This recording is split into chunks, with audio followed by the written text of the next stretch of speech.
Alors une vidéo rapide sur, l'utilisation avec MEM en mode stretch. Donc j'ai branché la carte vidéo amp, c'est la version, donc 1, hein. Je l'ai branché sur une petite télé cathodique et donc la carte est placée ici. Donc j'arrive en fait ici avec une sortie native VGA de mon Intel IGP, je vais vous montrer tout à l'heure le PC. J'ai relié la carte à l'USB pour avoir l'alimentation et dedans je l'ai programmé en 1280 par, je vous montrerai 240p tout à l'heure, entrelacé aussi. Donc le SCART sur la télé avec un câble RGB. Et là au niveau du PC, bon, c'est un peu le bordel, mais pour faire mes CC. Donc là j'ai le câble VGA qui arrive ici. Je suis sur l'Intel IGP, je suis pas sur la carte Nvidia qui est ici. Et donc sur mon PC là, je suis en VNC, c'est-à-dire que je suis en connexion à distance. Et donc là typiquement sur l'affichage, alors je vais vous montrer. Donc j'ai choisi comme EDID un 1280 par 240 pI, donc progressif entrelacé. Et donc au niveau de Windows, ici, j'ai pris la résolution 1280 par 480, donc qui est en entrelacé. Même s'il me propose de prendre 240p, là j'ai forcé en fait en 480, déjà pour avoir une image un peu plus grande, et pour tester le mode entrelacé que j'avais pas pu tester jusqu'à présent. Et donc là je suis en entrelacé en fait sur la télé. Si vous allez voir sur ma télé, voilà, là je suis en entrelacé. Alors ça se voit pas bien, mais on voit un peu que ça vibre, voilà. Ça se voit un petit peu sur le texte, on voit un peu que ça vibre. Mais non, moi je vais quand même lancer un jeu, enfin je vais vous montrer quelques jeux.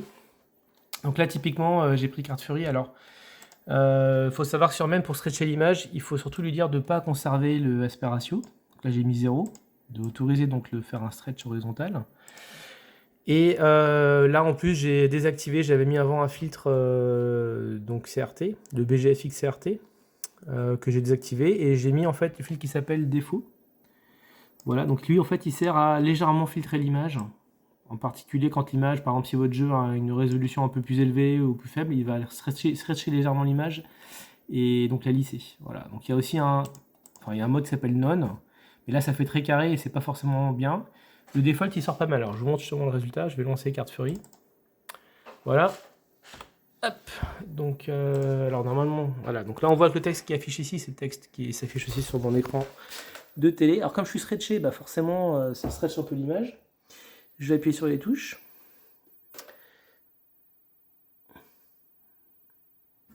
Voilà, donc évidemment pour l'instant j'ai rien sur l'écran, il est en train de charger le jeu. Là on a l'affichage qui apparaît.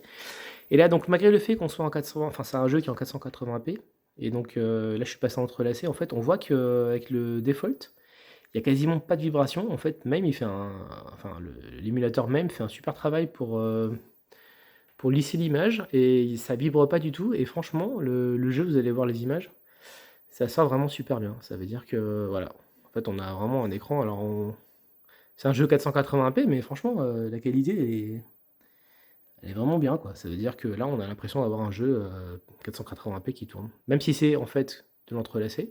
Vous voyez, on voit un peu que ça clignote là. Globalement, franchement, le résultat, il est plus que satisfaisant.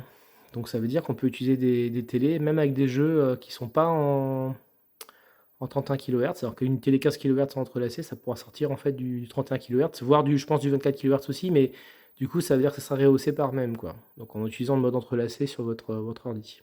Voilà. Voilà, voilà.